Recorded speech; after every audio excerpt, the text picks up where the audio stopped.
अहिले चाहिँ तपाईँको त्यो बोरामाथि चाहिँ बोरा मल चाहिँ अनि पछि यो खोल्नुहुन्छ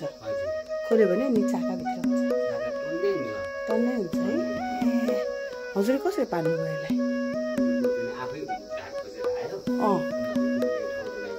ओके ओके अनि तपाईँले पछि कभर गरिदिनु सानो पालमा त उनीहरूलाई उड्ने ओके